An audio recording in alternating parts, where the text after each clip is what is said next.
Hi, hello, how are you? Today we're going to talk about books I've read in July. Here they are. Beautiful, beautiful. This month was very eventful. I've read 4 books, which is more than I did in June. I read non-fiction, I read fiction. Yeah, there's a lot to talk about. Without further ado, grab your drink of choice, tea, coffee, whatever you want. And let's get into it. So the first book I read in July was an anthology by Simone Weil. It is a compilation or a collection of her essays, of her works. If you don't know who Simone Weil is, I didn't know either. I learned about her through Simone de Beauvoir, and they went to the same school together. They weren't friends though, this is important, but I learned through Simone de Beauvoir about who Simone Weil was. She was a French activist, French philosopher. You might notice here that on the cover of this book there's a portrait, and it is actually her, and here on the plate that she's holding we can see her name and her factory number. That is right. Simone Weil chose to work in a factory, in multiple factories actually, just to understand the conditions of a worker and of a lower class, because she actually sacrificed her whole life studying the social conditions. And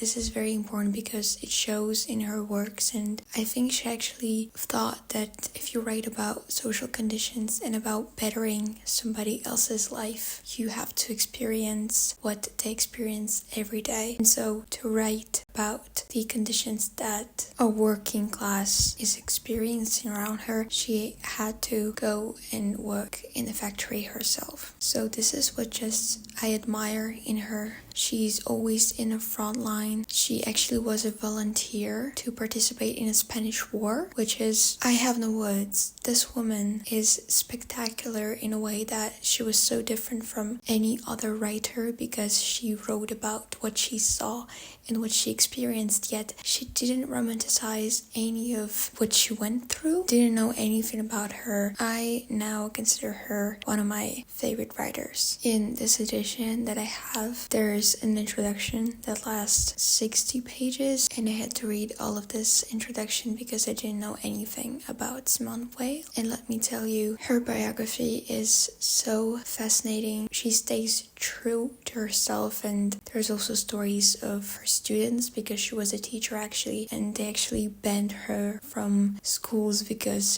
her teaching method was so controversial and so many students failed their exams. They learned something more important in her lessons, and that's the way of life. In this book, there are numerous essays compiled on different subjects. What you must do is you must grab a pen, have a full day free, or maybe even just 30 minutes, but 30 minutes will not be enough, unfortunately. And you just going to sit down at your desk and just read this thoroughly, underlining everything. I am not joking when I say that I underlined so much in this book. Basically, all of the pages are underlined. Also, when you think about it, she was very sick because she was working in factories, and she actually destroyed her immune system, and she was having very bad health issues, and she also had an illness. Her hands hurt, and so when she wrote with lots of pain, and she wrote very slowly, and yet she still wrote much more than even this. This is just a part of her works. I admire this woman. She was extraordinary. Actually, she felt all the pain that the world carried around her, and unable to rejoice in her own blessings, she chose to sacrifice herself to make this world not necessarily a better place, but a place where the pain that is surrounding her is heard and listened to. I think this was one of her main goals. So in this compilation of essays, she writes about human personality, the self, the needs of the soul. She also wrote this essay about the oppression. It is called Analysis of Oppression, and it is easily one of my favorite essays about the dynamics of power, the roots of oppression, and how we are being oppressed even in our day-to-day life. And it is almost a human condition to be oppressed. Then, almost in all of her essays, you will find a reference to the Iliad. She actually analyzes this poem, and she calls this poem the poem of force. I really struggled through this essay, but boy, was it worth it. I feel like she just finds so many captivating details that my eye, for example, wouldn't notice, and she analyzes the Iliad as a poem that captivates all of the dynamics of this world. For example, the dynamic of power and the endless rivalry. And because there is this ambition, this longing for power, our society is constantly evolving, and basically the rivalry for power is the motor for progress. She just analyzes this poem so beautifully, yet she captures all of the pain that this world has and the way this pain is eternal and has been here for centuries and was enclosed in the Iliad. Then there's an essay called Void and Compensation. She also wrote a draft for Human Obligations, and she actually was collaborating with Charles de Gaulle, but they did not take her seriously and they did not understand her approach. This is actually a recurring theme in Simone Weil's life. She was misunderstood. She was misplaced. She didn't pity herself in any way. On the contrary, she found her power in this misplacement. And I found this very beautiful idea that rather than seeking comfort in self-pitying and your own despair, you need to detach yourself and observe the wholeness of the pain that you are succumbing to, and there you will find your inner calm and peace. It is in accepting our pain and not seeking any comfort in our pain, confronting it for what it is, then and only then we would be able to give birth to something sacred. And it is this idea that I find very authentic, because in most of the essays or in most of the sayings, we just comfort ourselves with words like this was meant to be and everybody should do what is good for them. But I found it very interesting that Simone Weil, on the contrary, did not seek any pleasure in her own pain. She sought this world of pain and this place of birth of all the suffering that she experienced, and she dived right into it. And it is this idea that you have to confront your pain with a sober eye, not distracting yourself from it, and then and only then you'll be whole. She also wrote about attention and will and the power of words. And this is a very powerful essay, because here she writes about how so many people who are unable even to write or to read are in fact holding all of the wisdom that a human being can possess. But we often attribute very complicated and very misguiding and misleading terms to very human feelings. These words, these loud words, they strip away all of the sense from human problems, and hence why in the world of politics, it is so difficult to understand what is done for the people and what is done for the sake of rivalry and power. Here she also reflects on the dynamics of power once again and the dynamics of oppression. She also writes a lot about communism and Karl Marx. She read a lot of Karl Marx and she reflects on how this impacted her. She also has an essay that is titled Contradiction. Then we have a prerequisite to dignity of labor. One of the most important concepts that she had introduced was detachment, that is to take on the role of a god and to observe yourself blindly and transform yourself into the void. I don't think I can put it into words, but it is very interesting and captivating. I can even quote here: he emptied himself of his divinity to empty ourselves of the world, to reduce ourselves to the point we occupy in space and time, that is to say, to nothing, to strip ourselves of the imaginary royalty of the world, absolute solitude. Then we possess the truth of the world. First of all, she writes very beautifully, and second of all, as I said, it is just mesmerizing. I think that she opened my eyes on the term of friendship and also of love, because I tend to really attach to people and almost lose myself in people that I love. This is very deep, we're not going into it. But she actually managed to change my perspective on friendships, and her essay on love, I kept on thinking about this essay for weeks, and I still think about it every day. I quoted it in my diary. I'm not going to retell what she wrote in this essay, but she thought that to love a person is to detach yourself from a person, because when we become one person instead of two, when we are in relationship with somebody, there's actually no love, but only destruction, and you destroy a person that you love by being the same human being. And also, detaching yourself doesn't mean like being cold to the person you love or being distant. No, it just means that you are your own self and you let the other person be himself. So this was Simone Weil's idea. She actually wrote this passage about friendship, and I want to quote it because it is so beautiful, but also it just summarizes what she thought about friendship. Friendship is a miracle by which a person consents to view from a certain distance and without coming any nearer the very being who is necessary to him as food. It requires the strength of soul that Eve did not have, and yet she had no need of the fruit. If she had been hungry at the moment when she looked at the fruit, and if in spite of that she had remained looking at it indefinitely